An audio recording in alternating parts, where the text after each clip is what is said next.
Hello, this is Amanda with Greensboro Public Library, here to show you a recipe from This Is Sunday Dinner, available for checkout at your local branch. Today's recipe will show you how to make your own mozzarella and provolone fritters.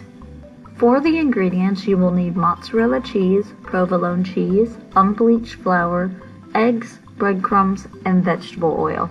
I used string cheese because it was easier to work with and cheaper.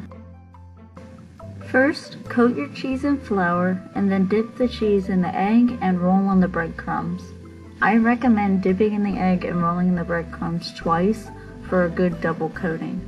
You're going to repeat this step for all of your cheese sticks until there are none left. Then, Lisa doesn't say to do this, but I recommend freezing the fritters before frying for an hour. They fry easier and reduce the amount of cheese coming out. When you're ready, you're going to heat a shallow pool of oil about 3/4 of a standard frying pan size on medium-high heat. Once you know that the oil is ready, you'll gently layer your fritters in the oil and cook for about 5 minutes, carefully turning the fritters halfway through to get an even coating.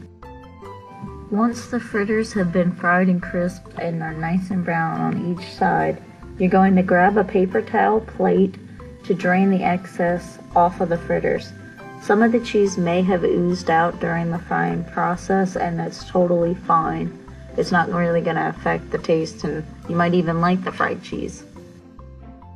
Now you just need to let them cool, and you can serve them plain or with some marinara. Thank you for joining me with Cooking with the GPL collection, and have a great day.